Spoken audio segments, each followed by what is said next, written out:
as well as in our soap.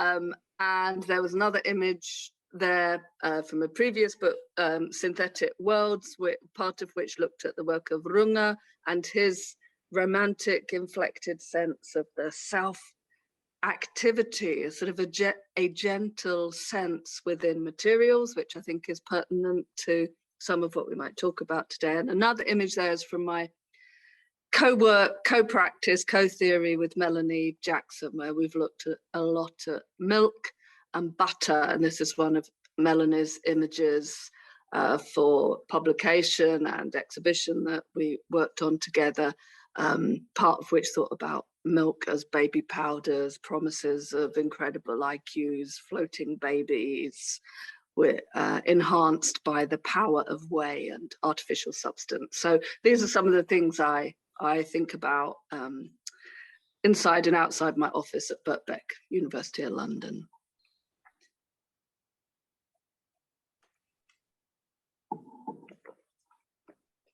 Okay, amazing. Thank you very much for that introduction, Esther. So next I'm gonna skip over to Pei-Ying, who's gonna introduce her practice a little bit now. Well, thank you, Maddie, for inviting me, and it was a really pleasure to get the opportunity to really write about my own practice in the direction of material, because mostly I'm being framed as a bioartist, which you can sort of see from the image.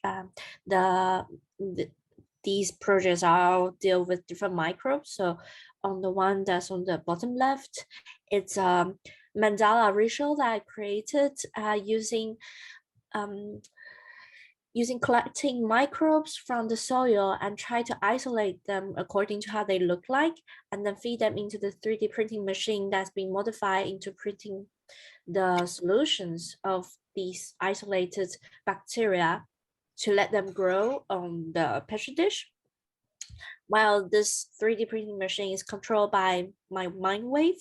So in a sense that I have to train myself to let the machine read that I'm meditating, even though it doesn't really say if I'm really meditating or not, because there are some glitches with the computer readings, but it's sort of is a process of training myself and my body to accommodate to the environment, accommodate to the interface and the computer. And the other major interest for me is viruses. And viruses, because they are very neutral entities that exist there that only being activated when they infect hosts. And that's really fascinating for me, because it's like a mirror that can reflect all different reactions and behaviors of humans. So one of my earlier projects is Virophilia, and it's a cookbook that's fictionally written in 2068. And it has a lot of different dishes that it goes through the history of how humans start to use viruses in cuisines, which probably starts around now-ish.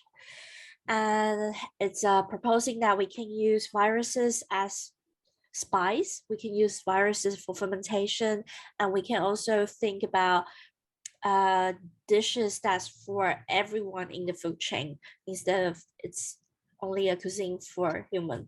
So I guess all these are an approach to trying to gain this sort of moving away from the human-centered perspective and trying to slowly gain the non-human perspective. And then there was the pandemic, and virus is just my interest. Like it's been there so much, because the media was overwhelmingly having all different kind of propaganda of talking about viruses as if they're our enemy. I guess more or less, even I only got COVID like recently, which is like after 2 years. I guess like all of us all have this fear towards the virus, and there's a lot going on in our mind that are not exactly being allowed to talk about. And so because of this like really sophisticated feeling, because I have the feeling that we have to only talk about our feelings if they comply to the scientific facts, because that's also good for the whole globe. in the sense that so we can combat this pandemic situation together, not necessarily the virus, but the situation. So I think there is another way of trying to approach it. And that's why, and also because I had a biology background when I was in bachelor. So I know that the synthesis of proteins in our cells is also the process of how our body creates viruses when we are being infected, has this movement really similar to knitting. And that leads me to use knitting as a material, as a medium to explore our relationship with viruses. And that's also the part that I wrote about on the Mater blog. And so I guess I won't go into too much detail for that one now. Maybe we'll talk about it a little bit later. For sure. Thank you. I just had one question about that. What were you taught when you said there are things that certain people feel that they're not allowed, they don't feel like they're allowed to, what was that referring to?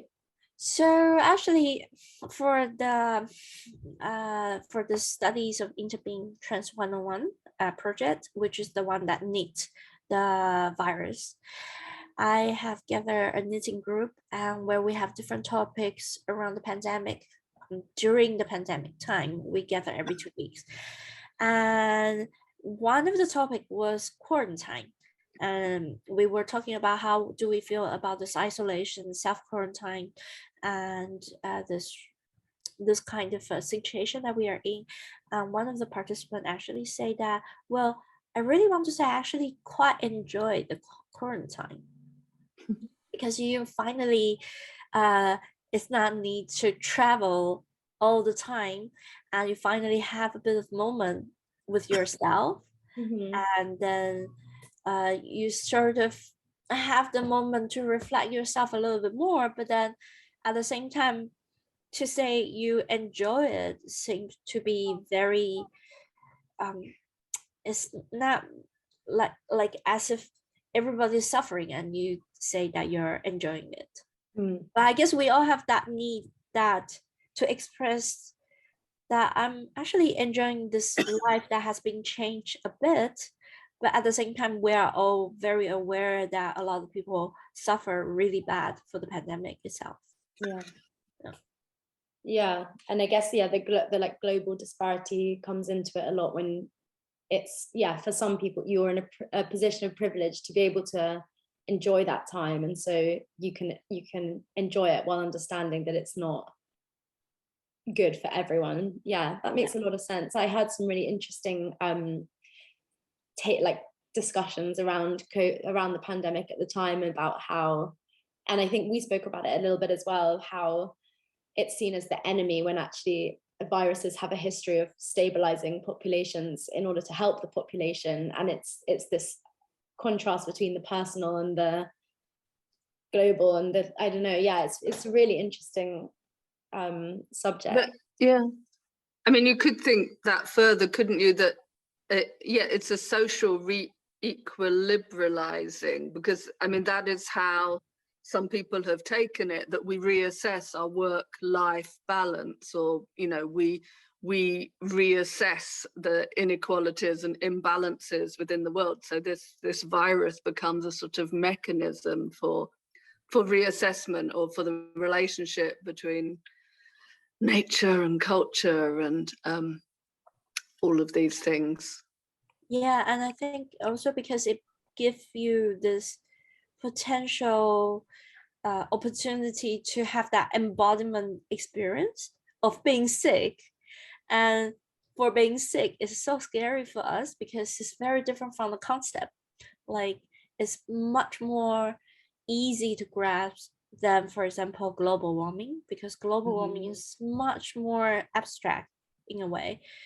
So it sort of pushed us to be really facing all this, like all the things that comes with it, and how we must adjust ourselves to make the whole globe and the whole community, the whole society really work under the new condition, and also rebalance between our value, I think.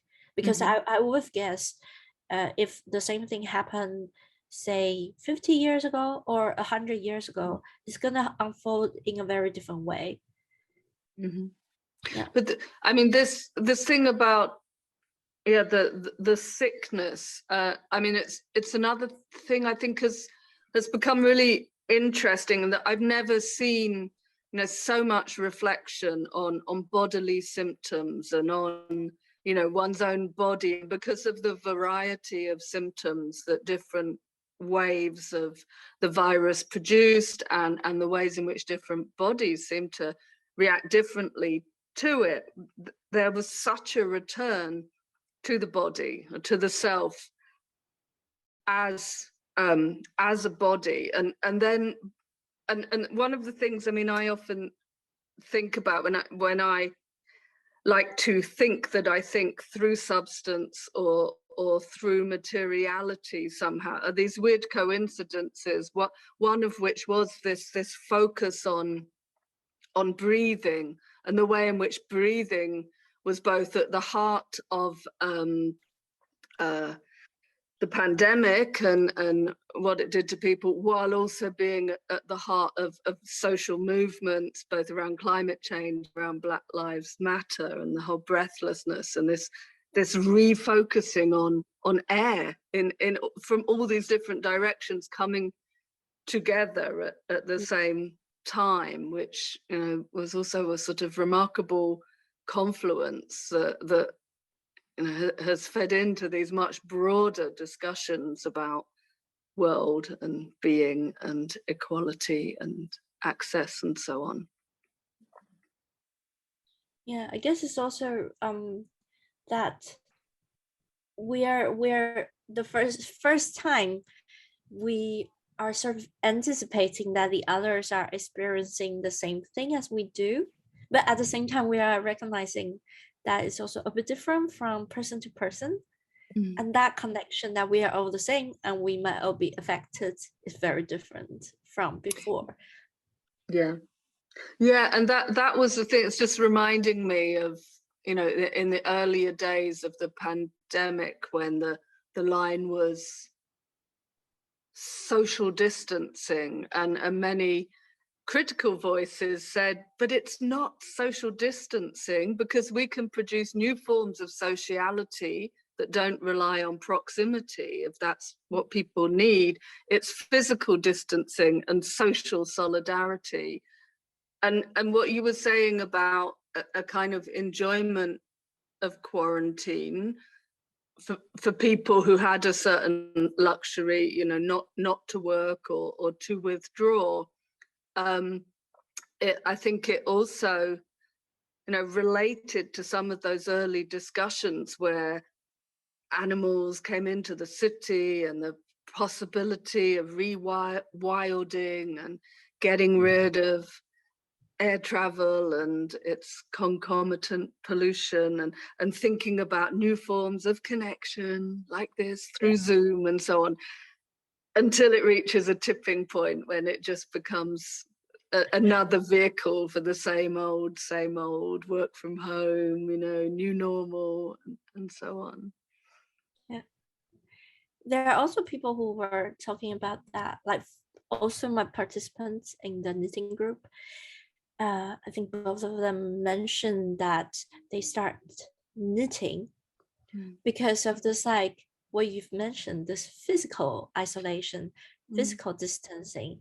And also the performer that I work with, she is also mentioning that now she's so in such urge of wanting to have physical contact and to be able to touch something, and knowing that the structure itself has some relationship with the virus, then it creates a whole new sensation, is sort of fulfilling a part that we are missing during the time when we are distancing ourselves. Yeah, that was something that really struck me looking at your work, and thinking about it in the context of this kind of reanimation of craft, because as you say, it's something physical, and that physicality is directed at materials, and you know, not at others. So in a sense it's safe, but it's also, it seemed to go hand in hand with reoccupying one's home, one's environment, making a home, you know, taking up sort of traditional craft forms. But what I find fascinating with your work is the way it has that sort of crafting notion, because it's knitting, and then you extend that into this extraordinary bodily performance of the dancer, shaman, musician getting entangled physically in this material. But at the same time, it is coming from this extraordinary both scientific understanding and computer programming, computer languages understanding. So, and it's interesting then, because you could say, well, there's kind of craft is evoked, scientific languages is evoked, both towards the production of art. But I don't know, yeah, how do you, is art the combination of science and craft in some sort of way? Or, you know, how do you feel about that? I guess art has this privilege to be able to jump from one area to another area and then connect all different knowledges together. And especially, at least for me, myself, art sort of is a kind of representative of a connection with our emotions and our subconscious. And in that area, the boundary of science, crafting, or anything, it doesn't really have a boundary, because it all links back to how we understand the world, how we feel about the world. So I guess it's connected with the body as well.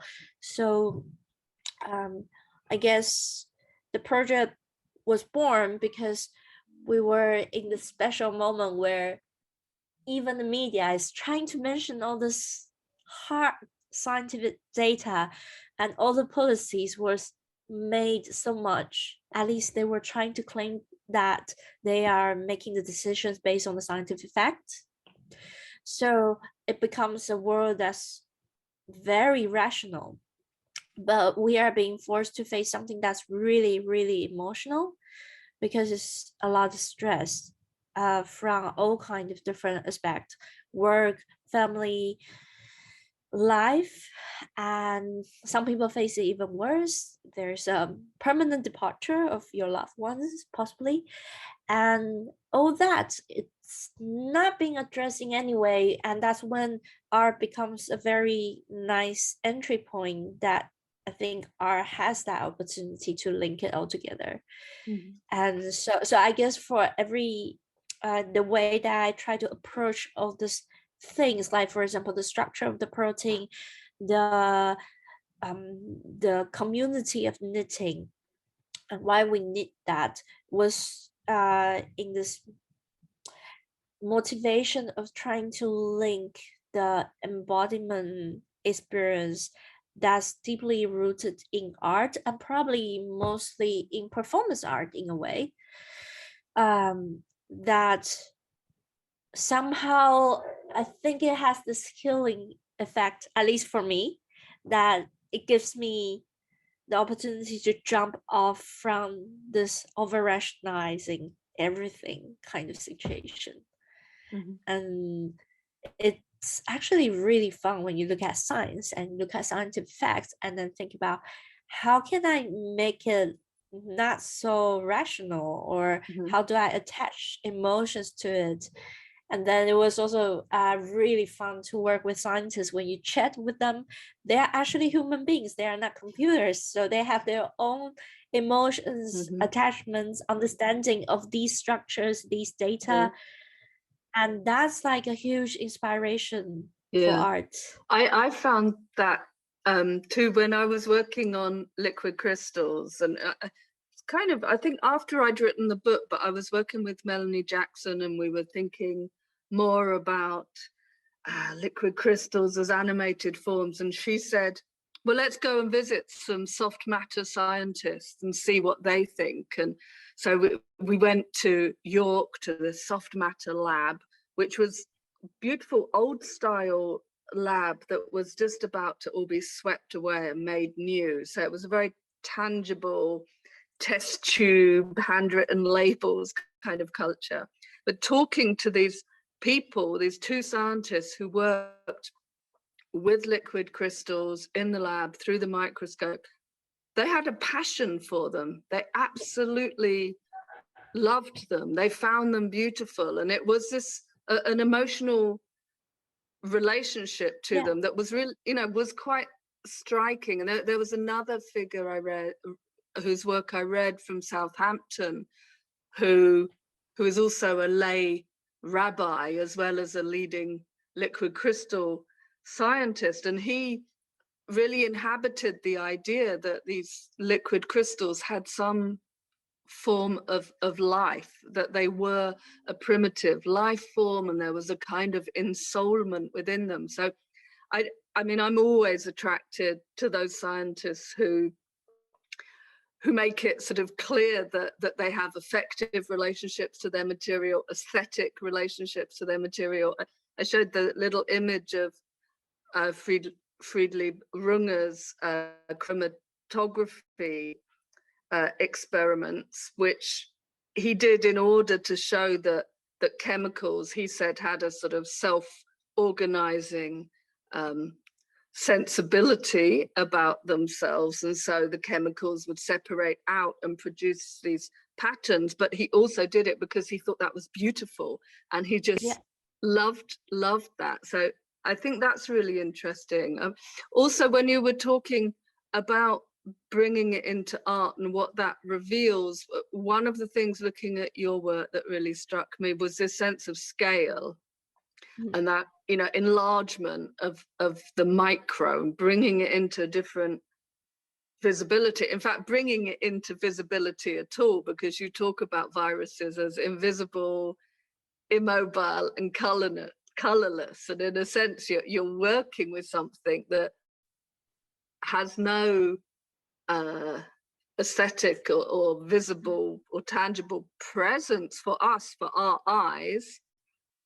And yet, as you say, we all know that spiky corona, with the green and the red. And I even got an inflatable balloon of it for my children. And we think we know what it looks like, and it's nothing like it because of this translation.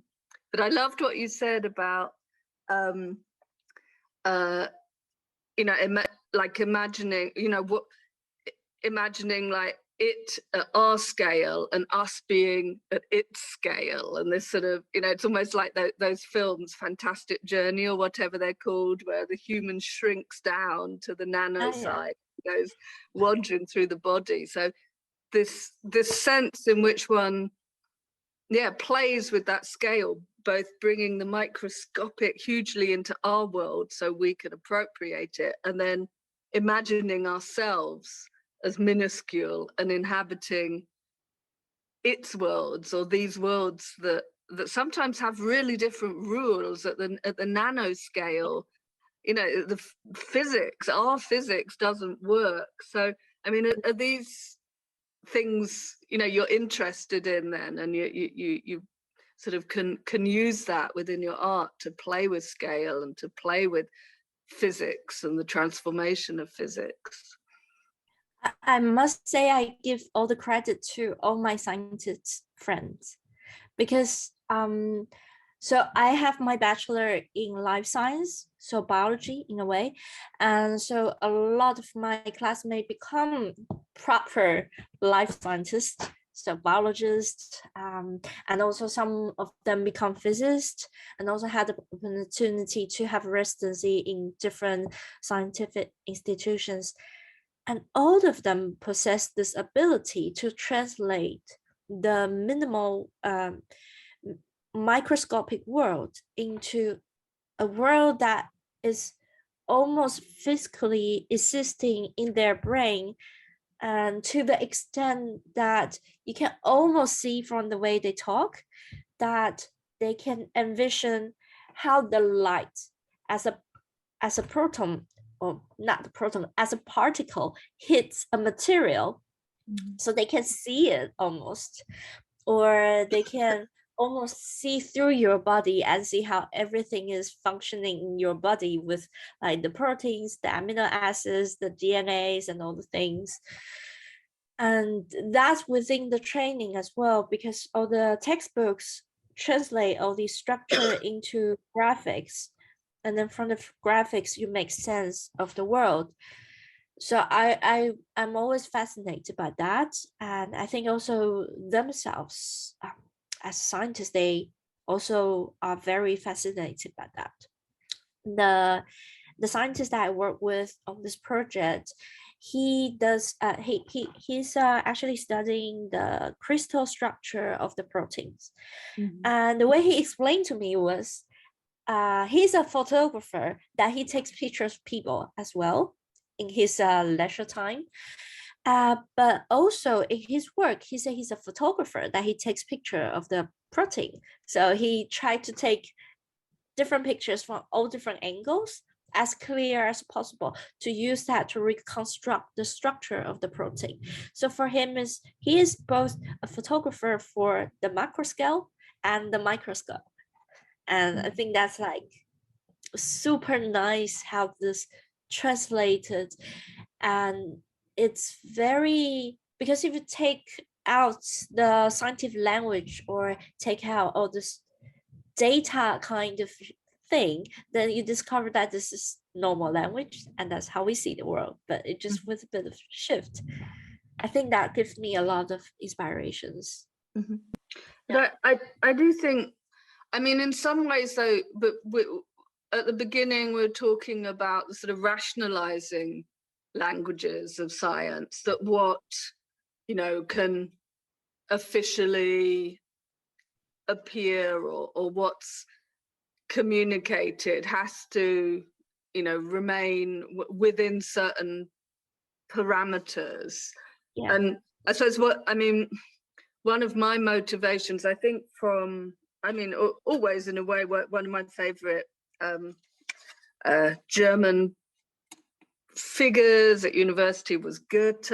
And as I discovered, you know, Goethe wrote poems, he was a botanist, he was a playwright, and a scientist, although the word isn't quite adequate, because we're thinking about, you know, German context of the late 18th, early 19th century, when science is still called natural philosophy or philosophy of nature, and he's emerging from that, but making all sorts of discoveries, mainly in the biological and botanical field, but he's doing that on the basis of very different basis to Newtonian optics. So he has a color theory which includes the subjective stance of the viewing person, which includes, you know, thinking about the available light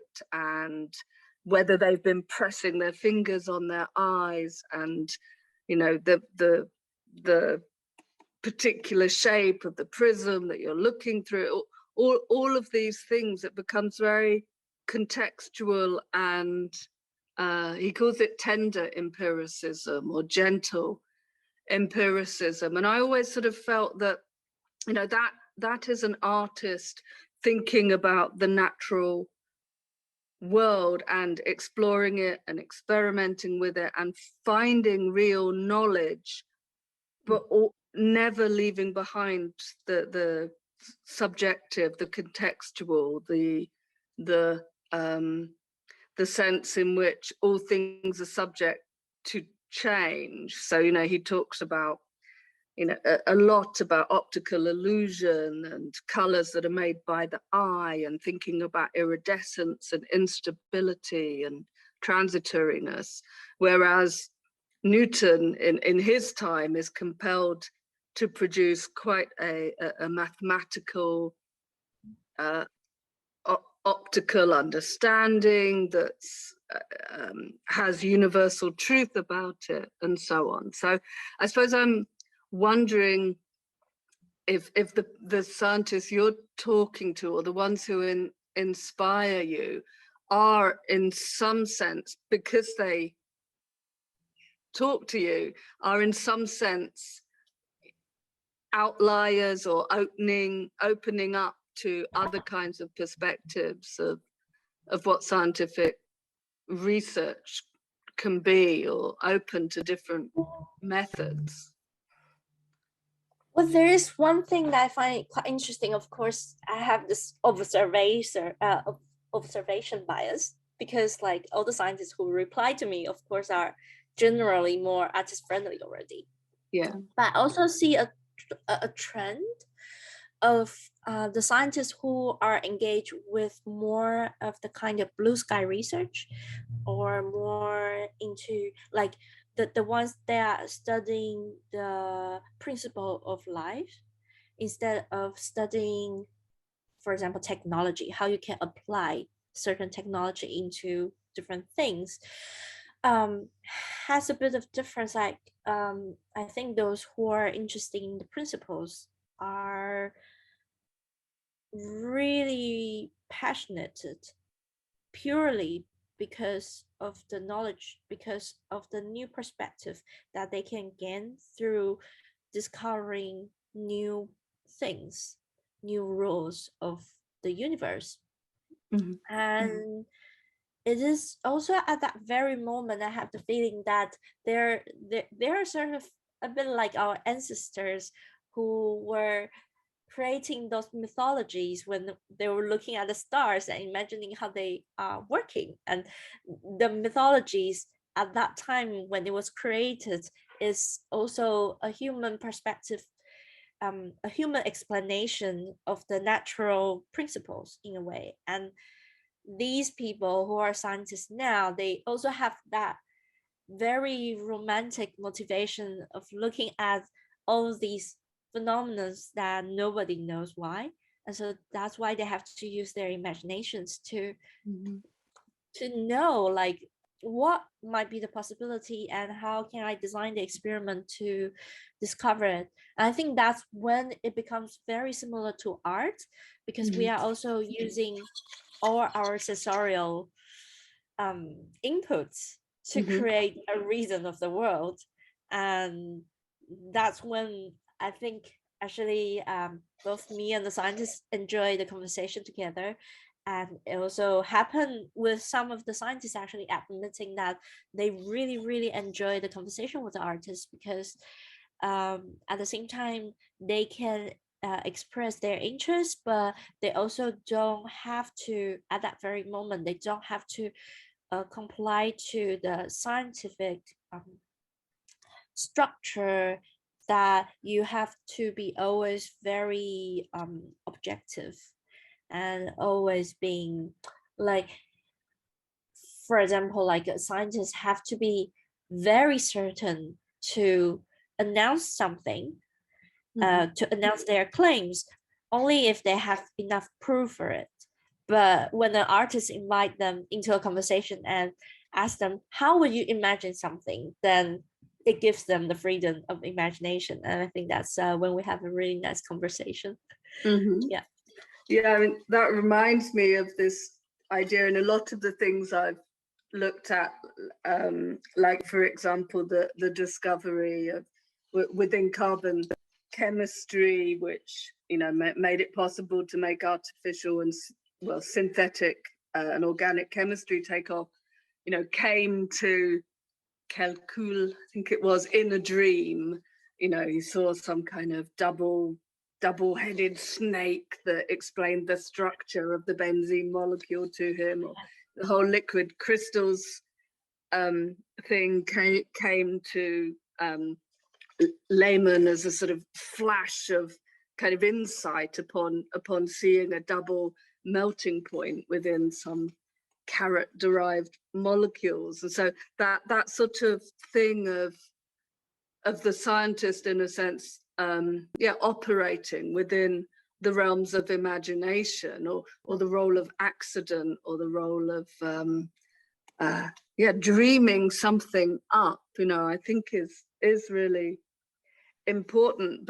And I suppose thinking about contemporary science, though, as you were saying, there's a kind of burden of proof, but as I understand it, and I have very limited understanding, there is a replicatability crisis now within science, that it's really hard to get the same results twice, and part of this I think is coming from the kind of complex sensitivity of instruments, say, that might be used now at both nano and super macro scales.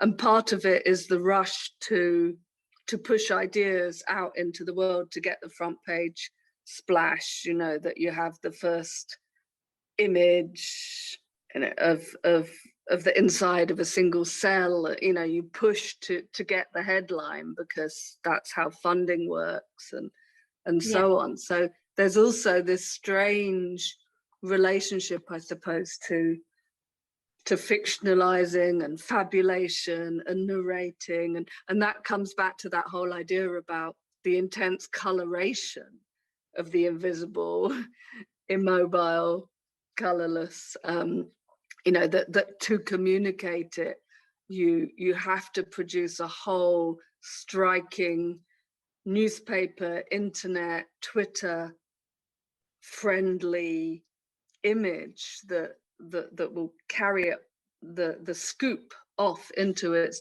journeys into the world. Do you think, I mean, through your art practice, are you doing science communication, do you think, or are you adding to a kind of fabulation, and yeah, a sort of making mythic, in a sense, making explicit the mythic and fabulating processes within science?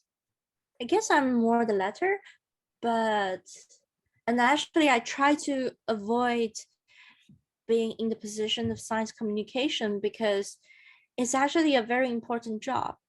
And to be able to do really nice science communication, it's an expertise that you must make sure that you have all the details right. Where personally, I think I'm not that kind of person. and it has a lot of responsibility, to be honest. Like, how can you be a very responsible and nice science communicator that, especially when it comes to viruses, if you communicate it wrong, then it might actually hurt people in different ways. So in a way, I'm not putting myself in the position of science communication, but at the same time, when I'm creating all this like fascinating parts of imaginations, narrations, and emotions, I try to stick to what we already know as true, as faithful to the truth as possible. And on top of that, that's where all the imaginations come, because I guess that's also very important for me, because that reflects the world we are really seeing. Instead of like, if you take one step before, like you start to detour a little bit earlier, I think that becomes more of like, maybe the best way to put it is sort of like distance between science fiction versus fantasies.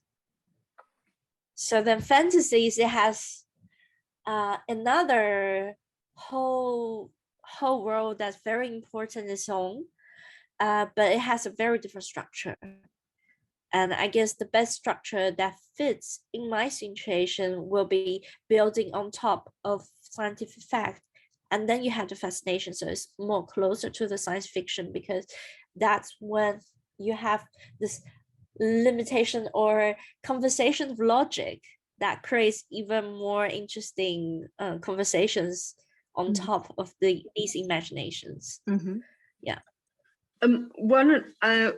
Another thing I was sort of thinking about in terms of Mater and in terms of your work and my work was around this idea of animacy, although I was really struck by what you said about the virus needing something to carry it. It cannot, I mean, it's this immobility, it cannot move by itself, but like animation in the, you know, stop frame, cell animation, CGI sense, you know, it's still, it's all these moments of stillness that is impelled into movement by the machinery. So I was thinking, you know, what one of the things that's attractive about working with matter and substance is discovering within it a kind of agency or an expressive capacity. And I mean, you know, we're working with Melanie, I think I really, you know, we found an endless kind of extendability within milk and butter, and you know, and I think you find it within the virus, and that's so extraordinarily brought out through these schemes of fabric and these dense structures which kind of enfold and almost stick to your performer. And I wondered if you'd heard anything about or thought anything about this, I've forgotten the name of it now, but how the vaccine, one of the vaccines, I think it was a Janssen vaccine, works, or a whole number of them, which an artist whose work I love very much, Geraldine Juarez, said it acts like a sculptor because it goes in, you inject it and then it builds this spike protein in order then to produce an antibody reaction, and you know, this kind of produces a kind of agency around the vaccine. I mean, what do you think about the gentle capacities of the materials you work with, or materials around virus and vaccine? Well, I think there are so many different layers. Like when you were mentioning about scientific world has this problem of reproducing the results, I was already thinking about this. Like so right now, currently, one of my major research direction is related with textile, and then there's already this known fact that at different temperature, different kinds of humidity, the material will behave very different. And even if you are able to control the temperature and the humidity, still not all the time. It doesn't always work.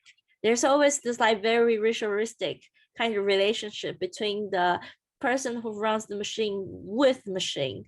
So there's the materiality that says a lot there. And then there's also the layer that the one thing is when I'm translating the protein structure into knitting structure, we encounter this like, we find it very difficult to do a certain structure, and then with the yarns, and then I asked the scientists, do they also have that problem?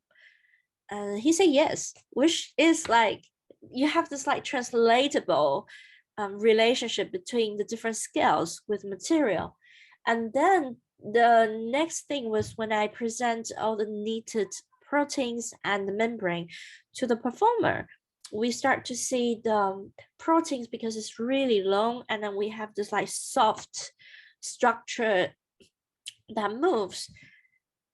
Immediately, both of us think that that's something representing the pandemic, because as soon as you move one part of it, the movement will be enlarged into the whole structure, and that makes us reflect. So I guess at that moment, the material has been shaped into a certain structure that it talks the story that's connected in an abstract way that's somehow linked from the microscopic to the macroscopic. And that was not expected before the material has been put into shape.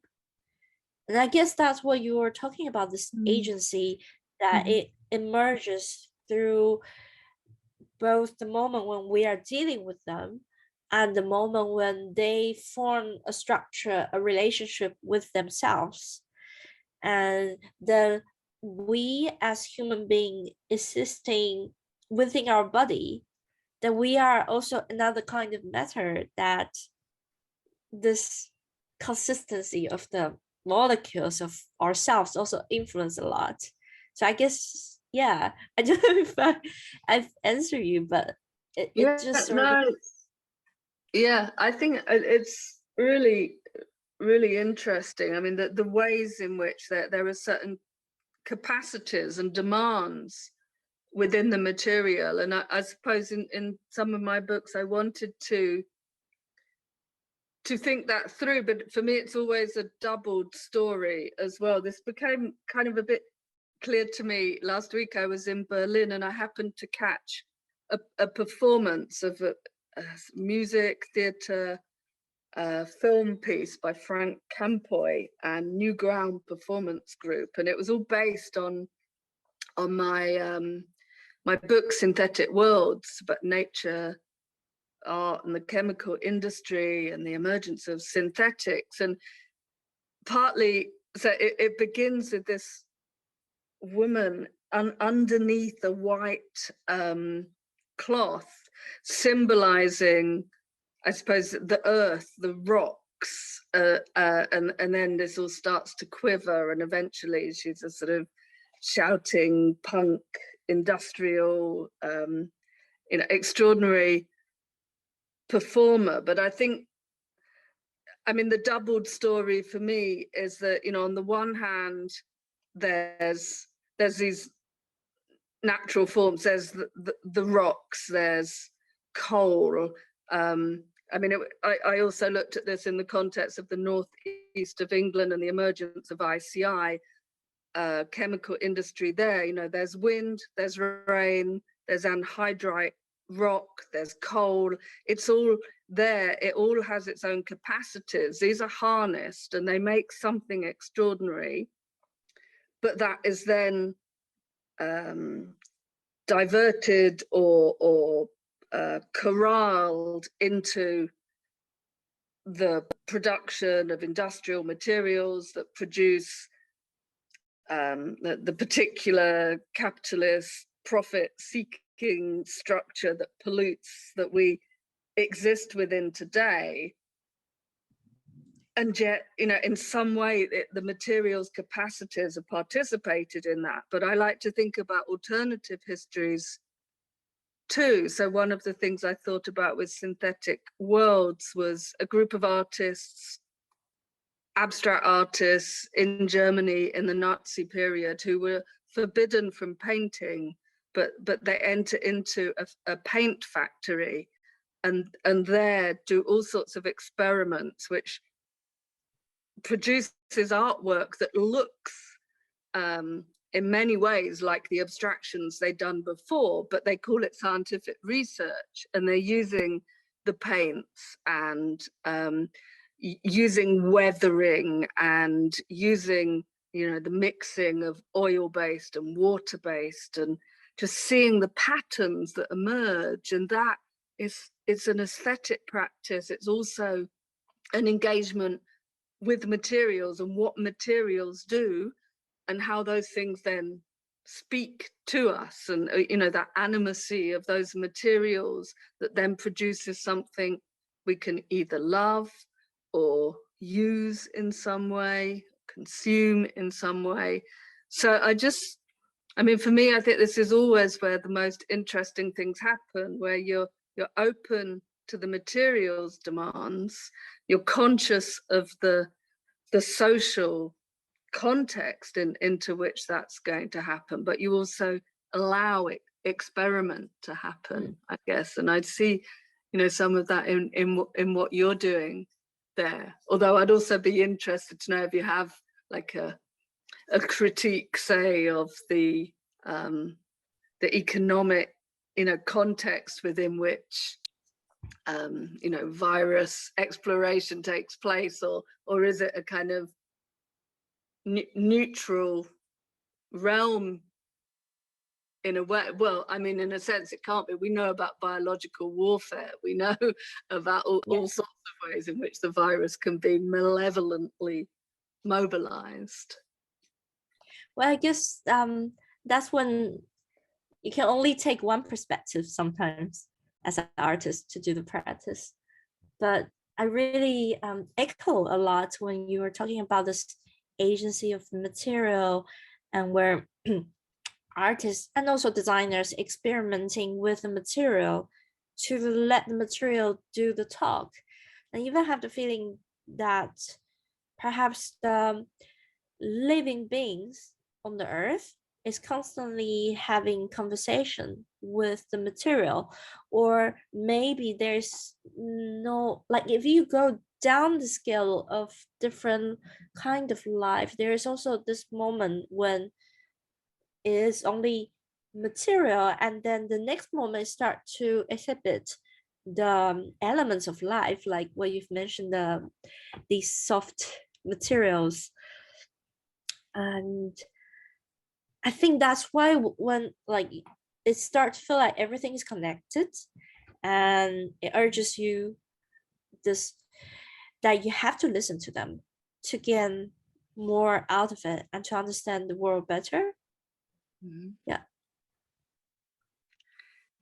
Maddie, did you want to come back in? You've been quite active in the chat, but maybe we should.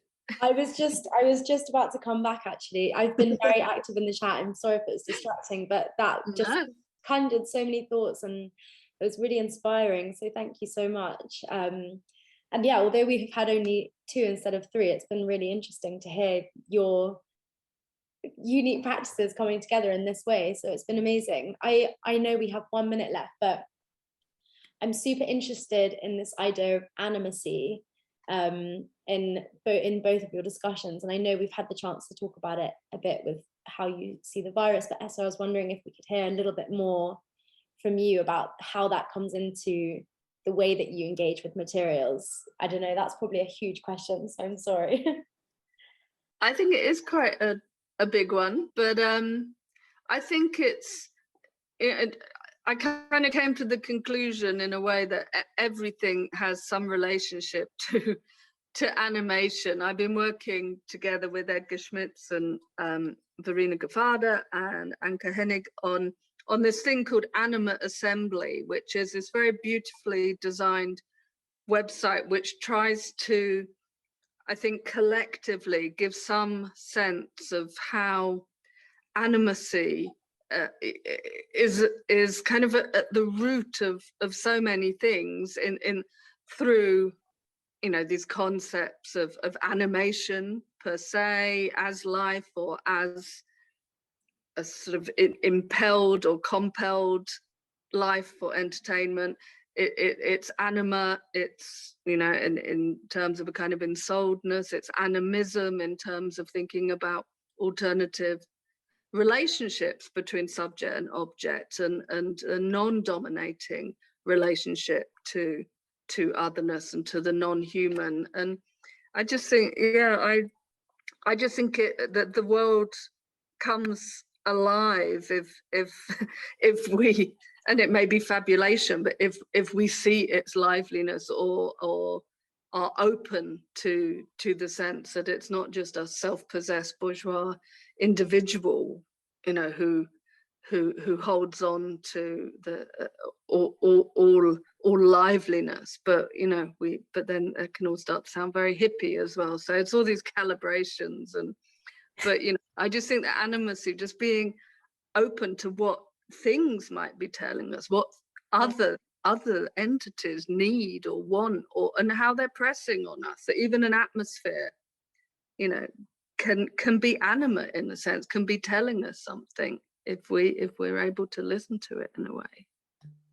100%. And the idea of like how to make sense of the world, and I think that came up a few times in the talk, of searching for a way to make sense of the world. And I think more and more recently we're seeing people looking to materials and these sort of processes as a way to make sense of the world, because it is this idea that we're not alone here. We don't need to make ourselves alone here. There are all of these other amazing, like you say, animate happenings taking place all the time. And yeah, and I just find that idea really reassuring of looking to materials to make sense of the world. It feels like such a good direction to go in.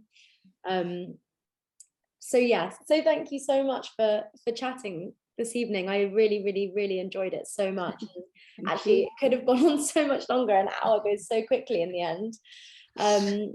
And yeah, huge thank you for joining. And this session's recorded, and so I will send you a link afterwards, because it's been full to the brim of fantasticness. So thank you for organizing it. I've really loved discussing the work and finding out more about the project, so thank you. Amazing. Thank you. Thank you both for hosting this conversation. I really enjoyed it.